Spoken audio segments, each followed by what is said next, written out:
Que tal, como estades? Cúmprense 50 anos da morte do ditador e na Ferida Aberta no 36 queremos aproveitar esta data para facer memoria e lembrar o impacto que causaron en Galicia os case 40 anos de franquismo.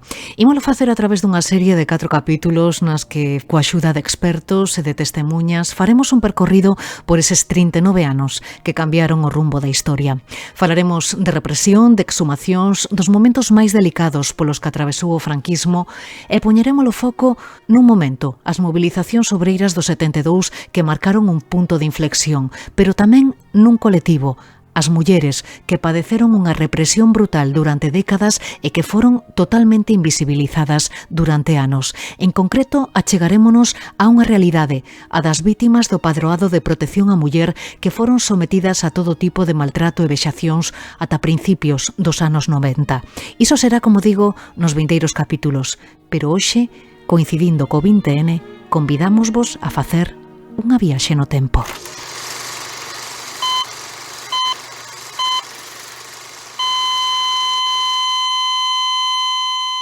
Españoles,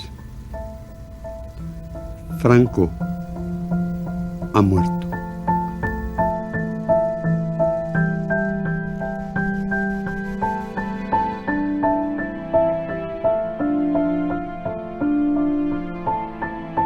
Bueno, aquel día foi un día extraño porque realmente estaba no sindicato vertical e non se sabía moi ben, había eso, cuidado con que está ao lado, non sabe se o celebrábamos na casa, porque na casa, en todo o edificio que vivíamos, éramos todos da Bazán. Entonces sí que foi unha festa interna desas de cuidado, como nos pasou co 23F. Sí, vamos, como un día de liberación. Como un día de liberación, vamos así, con moito cuidado, non? Eu estaba en Vigo, estábamos traballando, pertencín sempre ao sector de metal, e lembro que salíamos de traballar, vamos, dunha forma animosa, leda e tal, pois os compañeiros brindamos polo fin dunha época, claro. Bueno, nós tínhamos unha octavilla xa preparada porque se esperaba que ese desenlace, pero que me lembra que a calle, a rúa daquela máis importante, máis cara, era a rúa Gran Vía, non? E cando por a madrugada estábamos repartindo, soltando, ainda non repartindo de man, pero tirando, regando de Otavilla, a cidade de Vigo, en eses edificios de xente, pois, con nivel máis elevado económicamente, se escoitaba da rúa pois o plum das botellas de champán, o brindar, que me sorprendeu iso, porque a clase obreira normal que quixéramos que o ditador desaparecera. O que nos sorprendeu é que tamén xente dun estatus social máis alto que o celebrara. Foi unha xornada de sentimentos cruzados a daquel 20 de novembro de 1975. O ditador morría na súa cama despois de 36 anos de ditadura e outros 3 de guerra civil. 39 anos dunha represión brutal que deixou arredor de 150.000 mortos en todo o Estado, uns 6.000 deles en Galicia, ademais de 8.000 encarcerados e milleiros de exiliados.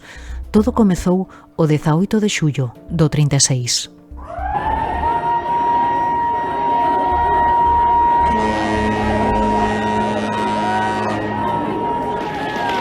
Os sublevados levantáronse en armas contra o goberno da República, descabezaron o poder político asasinando os gobernadores civís, aos alcaldes de 5 das 7 cidades galegas, rexedores e concelleiros de vilas grandes e pequenas, mandos militares fieis á República, sindicalistas, médicos, mestres, abogados, xornalistas e farmacéuticos foron eliminados. En cuestión de días, Galicia estaba tomada polos fascistas. Falamos de prácticas de carácter xenocida, masacres, exterminio, porque realmente estamos falando dunha violencia que excedeu o que son os cánones, digamos, tanto da violencia que existía anteriormente ou das formas de conflictividade anteriores, como tamén de formas de violencia que existiron en períodos posteriores. Lo que se buscaba era o que agora algúns compañeiros meus, historiadores, definen como un xenocidio da xente que defendía a República. Intentaron borrar calquer rastro dos defensores da República, calquer rastro das ideas republicanas, non só nos que pagaron coas súas vidas, sino tamén logo coas súas familias ao longo de todos os anos da ditadura. Non son mortos dunha guerra civil, son mortos de matanzas civiles. E iso, bueno, merece ser coñecido e entendido, e tamén recoñecido. Hai unha excesiva ansia de venganza por parte dos sublevados. Aquí quen decide que se fai, a quen se mata e como se mata son os militares. Hai un perfil que eu creo que claro e para mí é moi importante, que é o da Garda Civil. Os militares estaban facendo a guerra, volcaban, digamos, o seu esforzo nese esforzo de guerra. Os tribunais militares eran lentos, pero non servían para o que eles querían nese momento, digamos, o poder que se estaba instituindo o goberno de Franco. O que querían era unha represión que fora moi forte e que fose moi significativa contra todo o mundo. Entón aí a Garda Civil xoga un papel importante, que a través dela articúlase o que é a represión.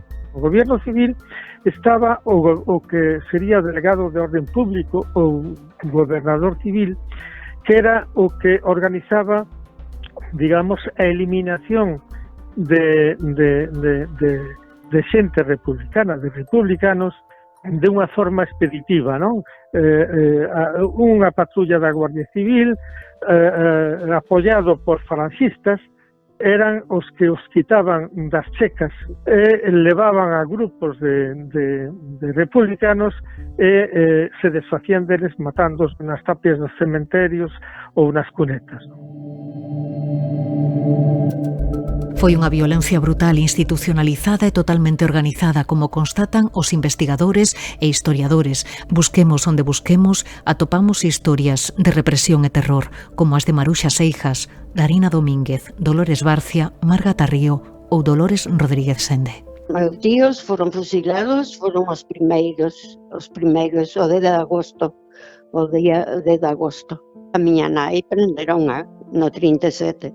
Despois de que miña nai soltaron as expulsiones expresa, desterraron a Paz Salvaterra, do Miño, a miña nai estuvo ali desterrada hasta que terminou a guerra. A sacaron da cárcel, levaron ao cementerio sobre as 12 xa da noite. Había unha porta, meteron adentro cunha silla diante dunha sepultura. Vele a su marido e lo tiene. Eu teño o recordo de que prenderon a papá e levaron ao castillo de San Felipe. E cando estaban todos no paredón a matalos, chegou ese sargento e dixo: os dous que encontrei eu que den un paso adiante. Era meu pai e o compañeiro que andaba del escapado. E sacounos dali. E librouse. Lo cogieron, lo metieron en la cárcel y mi madre nos contaba que era duro, pues porque él decía que no se quería morir y que no se quería morir y que no se quería morir. Y lo fusilaron en el 37, tenía 19 años. Resulta que unha vez sí quixeron entrar de noite. Entonces, mamá foi a que despertou, porque sinteu un golpe e xa rápido un grito, pero grande. E despois sinteu a correr. Entonces, que fixeron? Despois do golpe e do grito, despois mamá, como estaba desperta, sentía un ruidito chiquito, pero que non era normal. Entonces, ela que dixo, andanos na casa. E era que querían entrar. Así que pensamos todos que viñan buscar a papá. Pero papá xa non dormía na casa.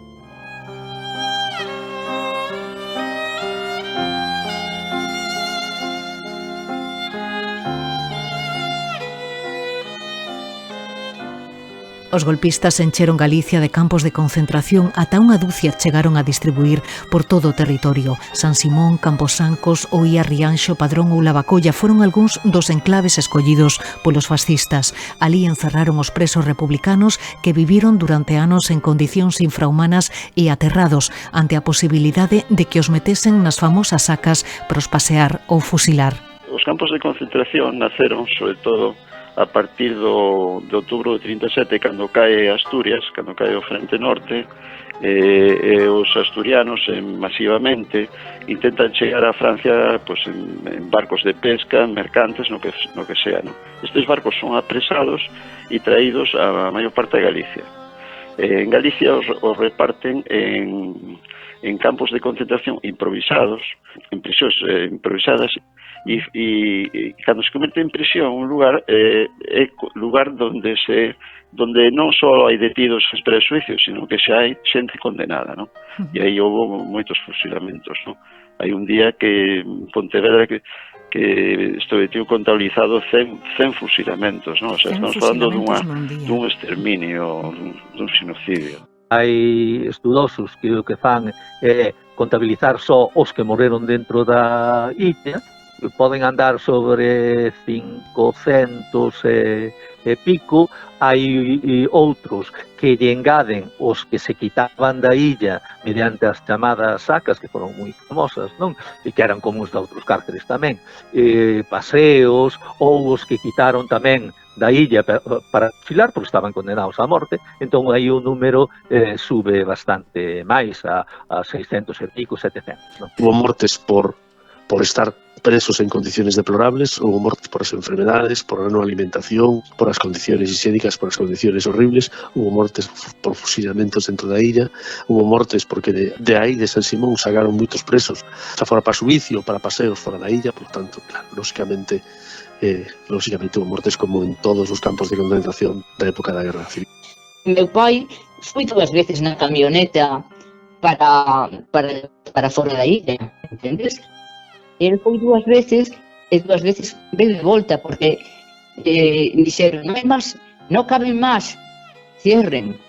E os que non cabían viñen de volta para a illa. Por o campo de concentración pasaron preto de 6.000 presos de guerra. Hubo mortos por enfermidade, moitos morreron afogados fusindo.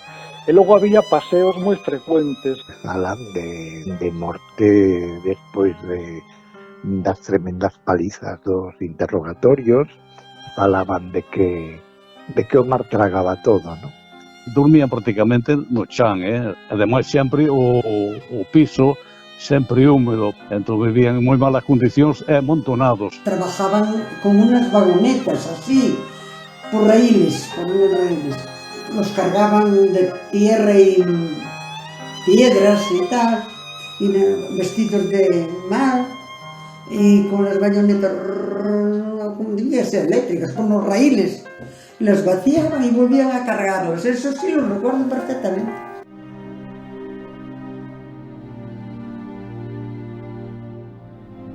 Pero xunto aos campos e os cárceres o réxime impuxo outra forma de encerro que durante anos estivo invisibilizado. As vítimas, as mulleres consideradas rebeldes polo réxime porque se negaban a aceptar o rol de muller sumisa imposto polo franquismo. Elas que tralo golpe quedaran totalmente relegadas, sometidas ao mandato dos seus homes, foron encerradas nos chamados centros xestionados polo Padroado de Protección á Muller, abertos no ano 41 e que permaneceron operativos ata mediados dos anos 80. Loli e Paca pasaron por alí. Tamén a muller de Silvia, Eva, que acaba de ser recoñecida como vítima do franquismo. Mi padre me lleva al Tribunal Tutelar de Menores y les dice, está embarazada, mirad a ver qué hacéis con ella. Yo no sabía ni de embarazos, ni de partos, ni de nada. A mí el hecho de que me dijeran que tenía un bebé dentro y claro, yo pensaba, ¿cómo narices va a salir esto de ahí? Me metieron en una celda de castigo que era un cuartucho donde no podías ponerte ni tumbada ni de pie, donde no había luz ni eléctrica ni de la calle y donde no sabías si era de día o de noche ni sabías si te ibas a morir allí. Cuando tenías sueño y te hinchabas de llorar te dormías y cuando se pasaba el sofocón te despertabas y seguía siendo oscuro.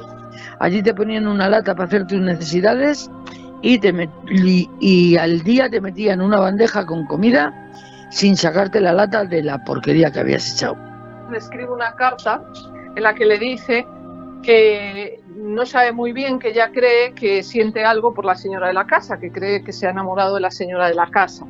La denuncia por homosexual, la someten al día siguiente a un procedimiento judicial sumarísimo, que era el tipo de procedimientos que la normativa del tribunal tutelar prevé para los menores. Es decir, mientras en algunos despachos, ¿no?, se negociaba el texto constitucional, pues en otros despachos se juzgaba a niñas sin derecho a abogado y procurador por haber escrito una carta diciendo que creía sentir algo por una mujer.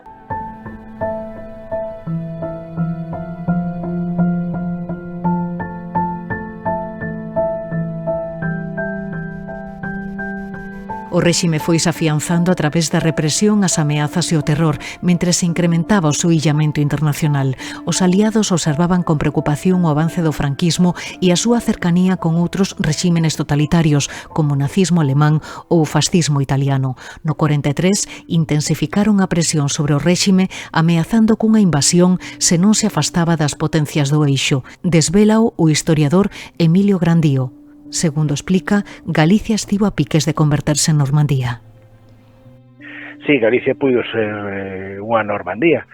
A invasión por parte dos aliados para acabar definitivamente cos fascismos europeos, nomeadamente co ese, puido ter lugar no norte das provincias de Lugo e da Coruña a partir de aí. O que pensaba era unha invasión de carácter aerotransportado, como se fora Normandía, non sei en que escala, non? Supoño que bastante. En principio con desplazamento de aeroplanos, desplazamento de paracaidistas para ocupar o terreo, apoio xa dunha federación de guerrillas, dunha guerrilla que está moi instalada entre as, como se sabe, non? Entre os montes de Asturias, León e Galicia, e que teñen adestramento militar británico dende ano 41. Quero decir, hai toda unha serie de cuestións que, bueno, non é froito dunha invención. Hai probas suficientes, xa digo, procedente de fontes moi distintas, non?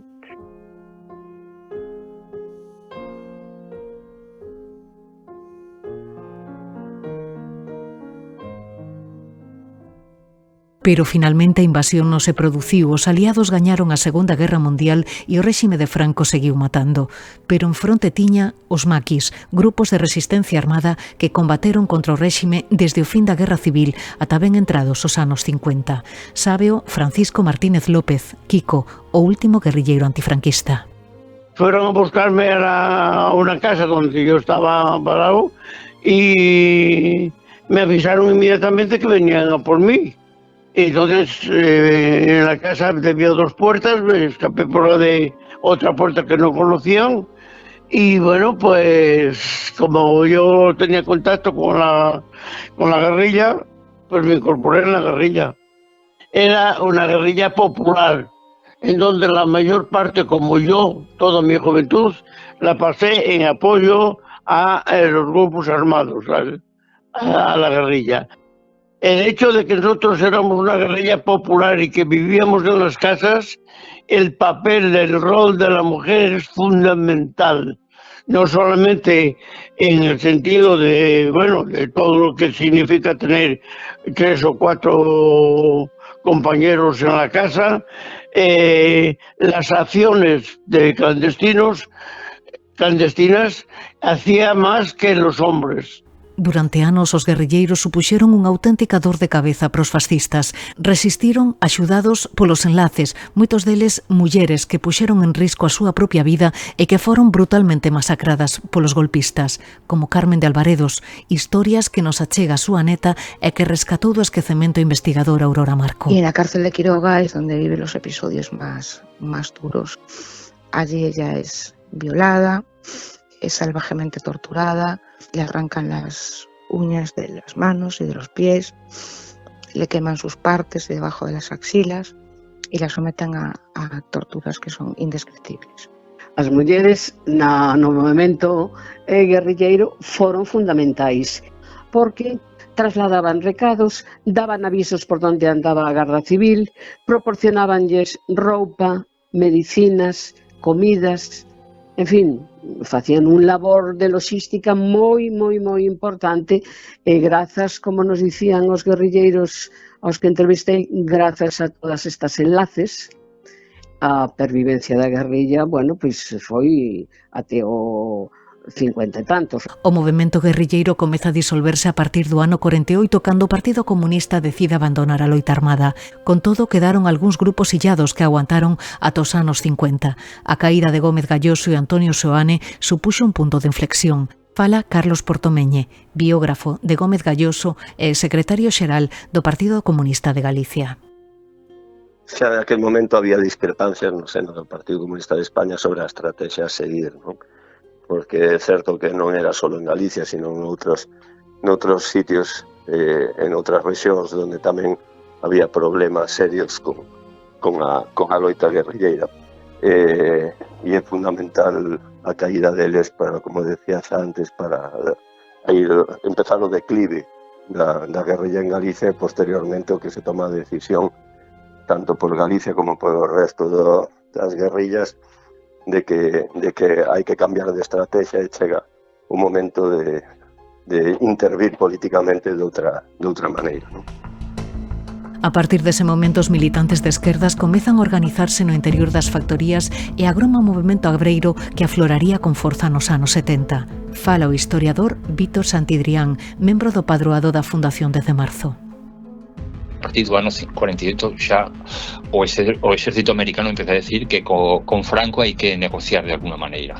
Pero esa situación fai digamos que reflexionar o Partido Comunista, abandona a loita guerrillera e hai unha cousa que normalmente non se di, e é que o cambio de táctica significa eso, cambiar abandono da loita guerrillera e penetrar no sindicato vertical, pero ao mesmo tempo significa abandonar a penetración ou a reconstrucción tanto da UGT como da CNT, fundamentalmente da UGT.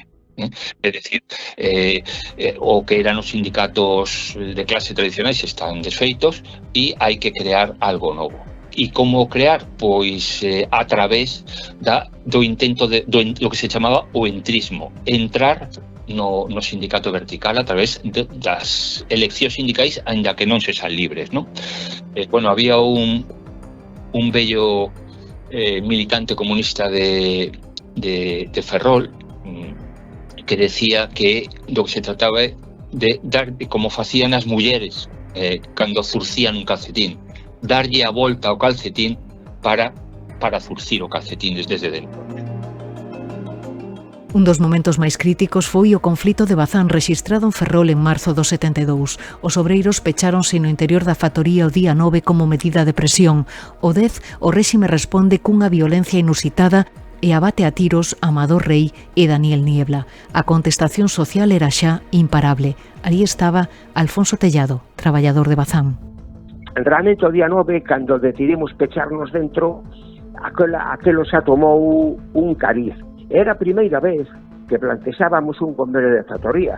E foi cando se empezou a falar de Galiza como algo diferente en canto como vivimos, de que vivimos e que hai que ter para ter unha vida digna. O dique non de meter barcos para a carena, estaba en seco, o dique seco. Había aportado, ten unha comporta, e o dique seco, debe ter unha altura, non sei, de 60 ou 70 metros, e caías ali, pois non tiñas esperanza de vida ninguna. Se estivera hecho de agua, pois nada va a salir. Entonces, por unha parte, tíamos o dique, que ocupaba unha parte da esplanada, e por outra parte, tiñamos a porta de salida. E ali estábamos 5.000 e pico de persoas. Entón, claro, empezan a sacudirnos, non nos deixaban salir os que estaban fora, e nos acudía, era unha salvaxada aquelo. Rompimos o cerco para poder salir pola porta, e eu sei que pasei por encima de moitos traballadores, e outros pasaron por encima de min, porque era imposible, o sea, si te rebotabas hacia atrás, había unha masacre caendo ao dique seco, e para diante a porta non daba sacado tantas persoas con outra cantidad de Policía Nacional sacudíndonos fora. Aquilo foi unha masacre que non hubo ali. Eu creo que a sorte foi que non hubo máis de 200 heridos que tivemos que levar por os hospitales e por as casas dos médicos que conocíamos no centro de Ferrol. É certo que o día 10 nos mataron a 2 compañeros e poderan morrer, pois a mellor 50, porque hubo xente que lle entrou por un lado da cara unha bala e saleu pola outra, e outros que lle pelleron un pisco aquí no ombro, outros dun ferido nunha perna.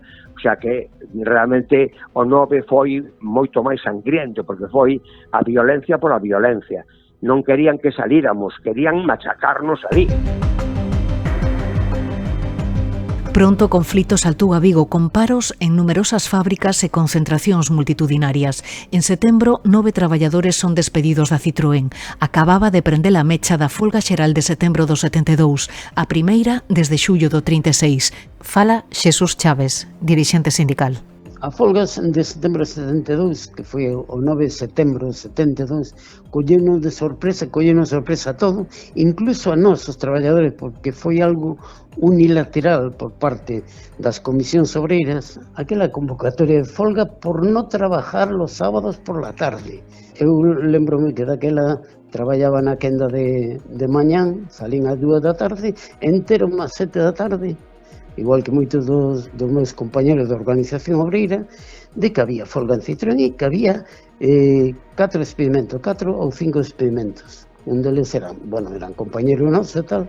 Entón, aquela mesma noite, fixemos unha xuntanza da organización obreira e sacamos varias cousas en conclusión, que, inda que a convocatoria de folga non estábamos de acordo, sí había un acontecemento importante que nos afectaba, que era o experimento dos traballadores. Entón, por solidaridade, aquela mesma noite sacamos unha otavilla que difundimos a nivel de Vigo e nos preparamos para enfrentar a esta loita o lunes día 11, ¿no?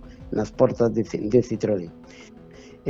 Tamén tomamos como acordo de que a maioría dos compañeiros que eran militantes ou que eran conocidos polas forzas represivas do réximen, que tiñan responsabilidade na organización, pasaran a clandestinidade. Isto é, que dende aquela noite sai hasta o final do conflito, incluso moito máis, porque moitos que non foron detidos e despedidos, pois tiveron que exiliarse. Pois botamos moito tempo sin volver a casa aos nosos pais. Durante 15 días a cidade de Vigo estivo totalmente paralizada. Arredor de 30.000 traballadores uníronse a estes paros que puxeron contra as cordas o réxime franquista. A resposta veu en forma de represión. 400 traballadores foron despedidos e o movemento sindical prácticamente descabezado. Telmo Varela, dirixente sindical. Moitos compañeiros, tanto de Organización Obreira, Comisións Obreiras, e CNT, porque o UCT daquela eu non a conocía, non a vin por ninguna parte, non? Foron detidos e foron torturados. Hubo un caso de unha persona que foi, eu que tiña o aparato de propaganda, brutalmente torturado. Cando saiu da comisaría, ni a súa propia familia o reconocía. E tuveron que trasladalo a Francia para curalo. E partiron a mandíbula por varios sitios, e incluso despois de maior padecía da columna desas torturas. Pero bueno, esas foron máis destacadas, pero torturaban a todo aquel que caía, tanto dun salto, dunha manifestación, como despois iban ás casas. Que pasa que se sabía que moita xente non pernotaba da súa casa, pernotaban casas familiares, de coñecidos, para evitar a represión.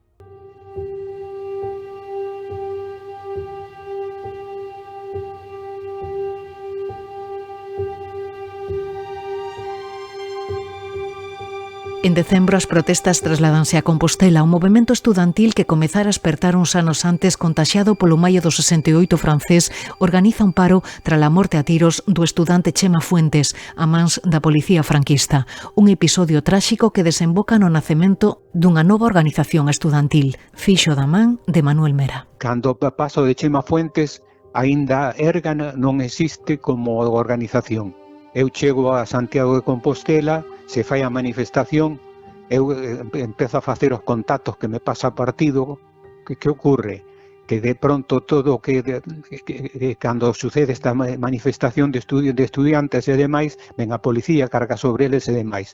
E eu, que iba medio disfrazado, participo, vexo a manifestación, vexo o que vai suceder, e o que fago é, había varios reprimen os estudiantes, eu me dirixo a un grupo deles e empezamos a cortar e facer barricadas. E iso chamou moitísimo a atención, porque non era unha costumbre no movimento estudiantil de facer barricadas como se facían en América Latina, evitando as detencións, porque a detención significaba que a policía iba a ter nas súas maus os nomes daquelas persoas que encabezaban o movimento, polo tanto telos controlados e demais, e para facer un traballo realmente clandestino e organizado era moito máis efectivo no momento que cargaba a policía facer barricadas que ademais chamaban moitísimo a atención, facían participar obligadamente a xente do que estaba sucedendo, ou xa tiñan un nivel de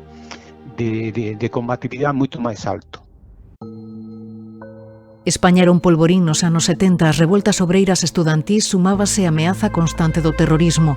ETA, que emerxera nos 60, intensificou as súas accións durante toda a década. En decembro do ano 1970, o réxime que levaba anos actuando con total impunidade focalizou a atención internacional. 16 membros da banda terrorista ETA foron xulgados por 3 asasinatos cometidos entre os anos 68 e 69. Entre eles, a morte do garda civil José Antonio Pardines, natural de Malpica, considerada a primeira vítima mortal da banda terrorista ETA. 6 membros da banda foron condenados a morte no chamado Proceso de Burgos, que provocou o estupor da comunidade internacional. A presión foi tal que finalmente as penas de morte foron conmutadas, pero en decembro do 73 o coche do presidente do goberno Carrero Blanco salta polos aires. Diríjanse a Claudio Coello, esquina Maldonado, parece ser que ha habido una explosión bastante fuerte. Procedido. Pregunte si al presidente del gobierno le ha ocurrido algo o no. Vamos a ver, parece que el coche que hay en el tejado es el del presidente del gobierno y parece ser que está muerto. Parece que está muerto. O réxime queda tocado cun ditador xa moi embellecido e cada vez máis illado internacionalmente, pero resístese a afrouxar e executa a garrote vil o militante anarquista Salvador Puchantich en marzo do 74. Abate a tiros en Ferrol o dirixente sindicalista da UPEGA Moncho Reboiras en agosto do 75 e fusila un mes despois a 2 membros de ETA e 3 dos FRAP, entre eles os galegos Xosé Humberto Baena e Xosé Luís Sánchez Bravo Solla. Serían as últimas execucións do franquismo. Falan Manuel Reboiras, Vitoria Sánchez Bravo Solla e Flor Baena. O que querían justificar é que eles non tuveran nada que ver naquelo, non? Entón, hai dúas alternativas. Unha que pon o certificado de defunción, que é totalmente mentira, e dice que foi un suicidio, cousa que non é nada certo, porque incluso o certificado da autopsia dice que non se observa ningún proyectil na cabeza, non? E logo do enfrentamento armado, cousa que tampouco ten pé nin cabeza, porque a causa da morte foi unha anemia, porque o sangrado, que ademais se ve claramente na camisa que levaba posta, que a recollí, me entregaron a min, e ali se ve claramente que os únicos balazos ou as únicas marcas de bala que había eran 3 impactos nas costas, non? Yo lo vi el día anterior del fusilamiento. Vi todos los disparates que le hicieron. Una cosa tremenda. Y no se han juzgado a esa gente que lo torturó todavía. He hecho en falta eso. Y mi padre le dijo a mi hermano que si supiese que él era culpable, que se sentiría más confortado, por así decirlo, porque sabía que se estaba haciendo justicia. Y mi hermano le dijo: papá, siento no poderte darte ese consuelo, pero es que yo no lo hice. 54 días despois daquelas execucións, o ditador morre na súa cama. El cadáver de su excelencia el jefe del Estado ha sido trasladado a la capilla ardiente que con carácter privado se ha instalado en el Palacio del Pardo. Pero non a ditadura, e ábrese unha violenta etapa que deixou alrededor de 600 mortos entre 1975 e 1982. A primeira vítima foi un mozo de Silleda, Teófilo del Valle, abatido a tiros durante a folga do calzado celebrado en Elda. A súa familia leva case 50 anos exixindo xustiza e un quiñonero de Ceacua. El día anterior de la muerte de Teófilo hubiera una convocatoria muy grande al salir de las fábricas, a la hora del cierre de las fábricas, todos se dirigieran a la asamblea, varios miles de trabajadores, y al día siguiente, una vez que despejaron y que esa primera manifestación, al día siguiente volvieron.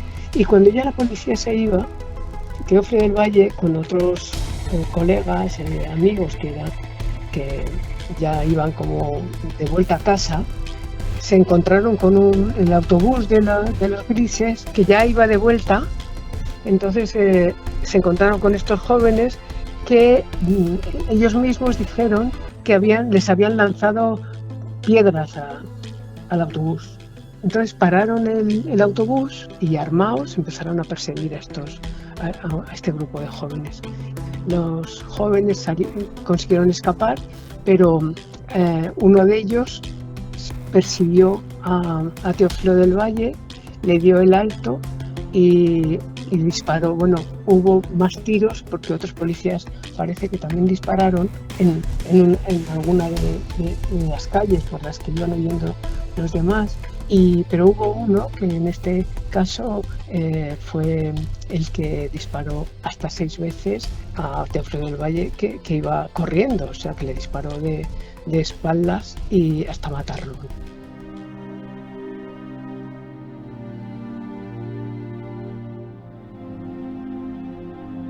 En febreiro de 2026, o exministro Rodolfo Martín Villa terá que render contas polo acontecido.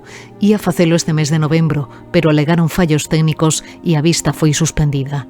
Mentres tanto, milleiros de familias seguen a día de hoxe reclamando xustiza e buscando aínda os corpos dos seus seres queridos. Calcúlase que en toda España existen unhas 6.000 foxas distribuídas por todo o país, un cento delas en Galicia.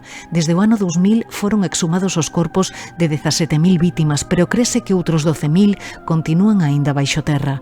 Dese traballo ocupáronse durante anos as asociacións memorialistas.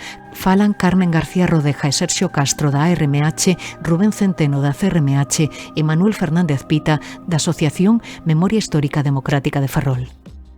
Nos investigamos sempre a partir dunha solicitud dun familiar. Nos non abrimos nunca unha fosa se non hai solicitud de familiares. Entón, buscamos tamén familiares das outras persoas que estuveran ali tamén enterradas ou asesinadas conxuntamente. Entonces, primeiro investigamos a documentación, investigamos cos familiares, vemos de coser esa historia familiar con esa historia do asesinato e que aparece nos textos judiciales generalmente, e hai outra terceira pata que son os testemunhos dos veciños do lugar, porque son moi importantes tamén, porque cando hai estos casos dramáticos e trágicos, a xente conserva moi ben na cabeza onde foron asesinados, como iban vestidos, como estaban. Entón, traballamos sempre con estas tres ideas. Hai algunos momentos onde son asesinatos extrajudiciales, que son personas que son secuestradas na casa, que levan a algún sitio e son mal enterradas en algún sitio ou tiradas en algún sitio. Pero sí que é verdad que Galicia ten unha particularidade e que mayoritariamente son enterradas en cementerios. Cada zona ou cada lugar de España tiña unha tipoloxía diferente de fosas comuns que despois podemos entrar nas similitudes que podían ter entre cada unha, pero dende logo a forma de actuar cando ti analizas desde dentro, e demais con todos os anos que nos levamos traballando, sí que entendes que era totalmente un plan orquestado de terror e de represión que tiña un fin último, que era eliminar todo tipo de pensamento democrático no Estado español. Non pode ser que en pleno 2025 na cidade da Coruña haxa unhas sepulturas clandestinas con 300 persoas e que a sociedade o ignore. No cementerio de Serantes pois estamos falando de 200, entre fusilados no castelo, paseados no cementerio e demás. No de Canidos xa se perdeu, porque xa non existe o cementerio, pero sí, o Val o que se fixo foi, dado esa importancia de que foron moitos fusilados na mesma noite, entonces claro, a historia oral era que estaban debaixo dunha hilera de nichos, que nos anos 53, 50 e pico hasta os 60 se fixeron encima da fosa común. Entonces se chegou un momento en que, bueno, se empezou a facer a cata, a prospección, e se encontraron os corpos, pero non se poden quitar. Por qué? Porque están os nichos, a hilera de nichos encima. Hai que buscar un xeito de poder escarbar debaixo dos nichos, que non se estropeen os nichos, que non haxa que movelos, a ver se encontramos que nos poda decir como facer para facer a exhumación.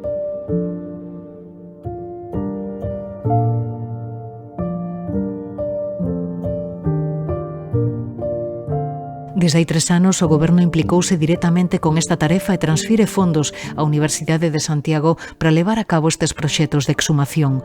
Hai uns días arrincou a segunda fase dos traballos e, de momento, segundo o decano da Facultade de Historia, Antonio Míguez Macho, os resultados son satisfactorios, aínda que o índice de identificacións non sempre é o agardado. Transcorridos 50 anos da morte do ditador, Míguez Macho recoñece que a transición non foi tan modélica como nos venderon. Bueno, eso levamos moito tempo dende o punto de vista do que a investigación histórica. Xa non entro en tamén outros cuestionamentos que se teñen feito dende posicións políticas e dende posicións, digamos, de militancia. Eu estou falando xa a nivel, neste caso, da propia investigación histórica. Levamos moitos anos traballando sobre o carácter que tivo a transición, un carácter profundamente controvertido e un carácter, dende logo, que eu non utilizaría en ningún caso a palabra modélica, salvo nun sentido negativo. Foi modélica en moitos outros casos para amparar, de alguna maneira, leis de punto final, amparar ou non utilizar os mecanismos de xustiza, de verdade e de reparación, quer dicir, noutros casos se utilizou como amparo o modelo transicional español, pero non precisamente en un sentido, diríamos, en termos democráticos, positivo, non?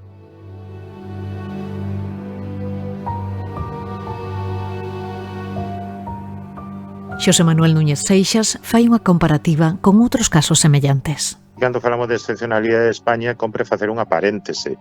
Na Alemanha foi precisa a súa derrota militar, a súa ocupación e división en 4 partes,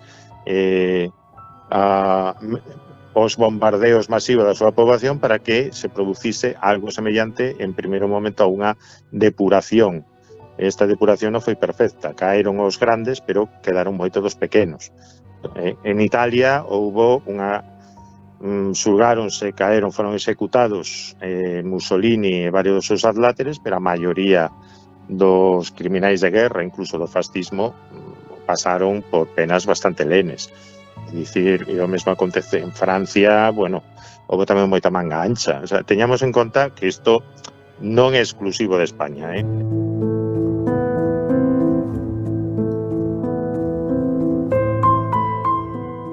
Os golpistas actuaron con impunidade durante anos, expoliando sen reparos a fortuna das súas vítimas. Unha fortuna que foi pasando de pais a fillos e que o investigador Mariano Sánchez Soler leva anos analizando. Siempre ha habido una tendencia a que los Franco han sido bien tratados, ¿no? No han sido sospechosos de nada. Las propiedades no estaban a su nombre, estaban cubiertas por sociedades anónimas, pero también es que los empresarios iban en peregrinación al Pardo para meter a un Franco en el Consejo de Administración de sus empresas. Lo que pasa que, bueno, yo creo que se acabó la impunidad, ¿no? O Pazo de Meirás, a Casa Cornide ou as estatuas do Pórtico da Gloria son algúns exemplos. Algúns destes bens foron xa recuperados, como as estatuas que durante anos os Franco estiveron custodiando no Pazo de Meirás e que o Supremo ordenou hai uns meses devolver ao Concello de Santiago. O día 11 de decembro regresarán por fin a casa. Anunciábao este 20N a alcaldesa Goretti San Martín. Non se trata só únicamente dunha recuperación de dúas obras de arte, senón que se trata dun acto de xustiza histórica, dun acto de dignidade colectiva, de recuperación do noso patrimonio. A recuperación das estatuas chegou tras 8 anos de litixios e 5 anos despois da devolución de Meirás. Un pazo que será declarado en breve lugar de memoria. Conseguiuse despois de anos de traballo por parte dos historiadores e tamén das asociacións memorialistas. Carlos Babío, da CRMH. A sociedade civil e a memoria histórica que hai na sociedade civil ligada ao Pazo de Meirás o fixo todo, é dicir, todo nace dai. Se ti colles a documentación histórica que existe alrededor da reclamación do Pazo de Meirás, pouco despois, meses despois da morte do dictador, xa aparecen voces reclamando o Pazo de Meirás para o patrimonio público, que ese Pazo de Meirás tiña que pasar a ser propiedade pública porque ese Pazo de Meirás fora roubado, non? Pero aínda queda unha conta pendente, a Casa Cornide da Coruña. O inmoble foi aberto ao público este verán por parte dos herdeiros dos Franco despois de anos de litixios co Concello da Coruña. O consistorio busca agora a fórmula para conseguir recuperalo pro dominio público. Alfredo Vigo, historiador do Instituto Cornide. Para mí fue casi emocionante, porque después de tantas pesquisas para estudiar el edificio, nunca había logrado entrar en su interior y finalmente, diríamos, todos los misterios, diríamos, de la arquitectura de la casa, pues se han desvelado. Yo, como soy del Cornide, me encantaría que estuviera el Instituto Cornide allí, con todos sus fondos, ¿no? Porque sería lo más cornidesco para el Cornide, ¿no? Porque le haríamos un honor al primer propietario y, bueno, mantendríamos su nombre y su casa dentro de la propiedad municipal como los Chorros del Oro.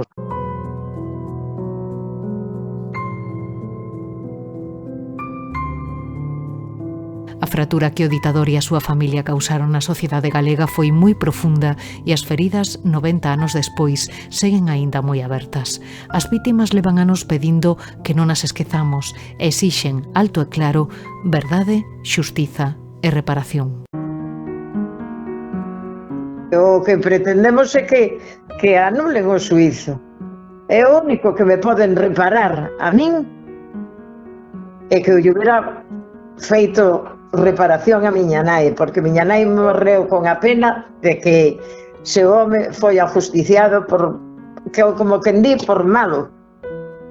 Yo creo que no se les ha hecho justicia, que en este país lo que se ha hecho es tirar tierra sobre esa gente y se ha hecho un poco lo que ha hecho ella, intentar olvidar, intentar pensar que todo eso no pasó y no creo que se le haya hecho justicia, la verdad. Yo ni olvido ni perdono, ¿eh? No voy a olvidar en la vida lo que me han hecho, porque a mí me han arruinado la vida. Años y años y años de violencia a unas adolescentes que no habíamos cometido ningún delito. Recordaba a Galicia con mucha pena. Era como si se lo hubieran robado, como si le hubieran robado el idioma, como si le hubieran robado la patria, como si lo recordaba con mucha pena y soñaba todas las noches, muchas noches soñaba con La Coruña, soñaba que caminaba por la ciudad vieja y se levantaba muy cansada, como si lo hubiera hecho realmente, como si esos paseos que había soñado hubieran sido reales, como si los hubiera hecho de verdad. Yo no me siento totalmente reparada, pero sí agradecida, pero no es suficiente. Yo creo que se debe hacer más cosas. Bueno, esas heridas no se curan nunca, no se cierran nunca, porque la vida no se la pueden devolver. Se sufrió mucho en aquellos años, pero no solo por los muertos, sobre todo por las familias, ¿no? Que tuvieron que vivir en silencio el dolor que supuso pues perder a su padre, a su madre, a su hermano, y además no poder hablar del tema, ¿no? Porque hablar podía suponer también riesgo para ellos, ¿no? De cárcel o de lesiones o de tortura o de muerte, ¿no? Entonces, ese dolor la gente lo tiene tan interiorizado que ha conseguido a través de esta especie de no hablar del tema que no le duela. Y si hablan, les duele, ¿no? Santiago Macías dice en uno de sus libros que cada fosa que abre es una herida que se cierra, ¿no? Y yo creo sinceramente que esto es así. A Ferida Bertano 36, un podcast de Nuria López.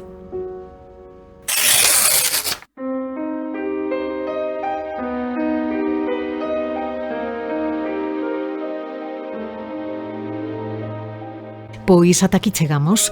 Moitísimas grazas a todos e todas por aceptar o convite e por axudarnos a construir este capítulo especial que montamos co gallo do 50 aniversario da morte do ditador. A listaxe de persoas que aquí aparecen, como puidechedes comprobar, é inmensa, son consciente, pero non quero deixar de mencionalas a todas. Moitas grazas aos históricos dirixentes sindicais Alfonso Tellado, Xesús Chaves Fandiño e Telmo Varela por pasarvos por aquí. Os historiadores e investigadores Antonio Míguez Macho, Emilio Grandío, Xosé Manuel Núñez Seixas, Lourenzo Fernández Prieto, José Antonio Pérez, Carlos Meixome, Eliseo Fernández e Luis Lamela. Tamén grazas ás vítimas que sufriron de preto as consecuencias do golpe por contarnos os vosos relatos como Darina Domínguez Andrés, Maruxa Seijas, Dolores Barcia, Elena Martínez Albajar, Margata Río, Amalia Bóveda ou Dolores Rodríguez Sende. Abordamos ademais a realidade dos campos de concentración coa axuda dos historiadores e investigadores Xosé Manuel Suárez, José Antonio Uris, Javier Costas Goberna, Xosé Ballesta e Xesús Santos Suárez, e tamén a través do relato de Queta Molas e Elisa Tobar, que nos achegaron as súas lembranzas do Lazareto de San Simón ou do campo de concentración da Lavacolla. Na man de Loli, Paca e Silvia adentrámonos na durísima realidade do padroado de protección á muller. Achegámonos á realidade dos maquis a través de Kiko Martínez López, Aurora Marco, Carlos Portomeñe e a través da neta de Carmen de Alvaredos, Enlace da Guerrilla. Analizamos a loita sindical, obreira e universitaria con Vítor Santidrián e Manuel Mera. Falamos dos últimos asasinatos do franquismo con Manuel Reboiras, Vitoria Sánchez Bravo Solla, Flor Baena e Jun Quiñonero de Ceacua. Ocupámonos do espolio dos Franco con Mariano Sánchez Soler, Goretti San Martín, Alfredo Vigo e Carlos Babío. E no nome das asociacións memorialistas falaron este último, pero tamén Rubén Centeno, Carmen García Rodeja, Manuel Fernández Pita, o arqueólogo Sergio Castro e o forense Fernando Serrulla. En total, 46 voces para 39 longos anos de franquismo marcados pola violencia, o cárcere e o exilio. Nos vindeiros capítulos abriremos mesa de análise coa mirada posta neste 50 aniversario da morte do ditador. Xa sabes que podes atoparnos en Spotify, iBooks ou YouTube. Ata cando queiras.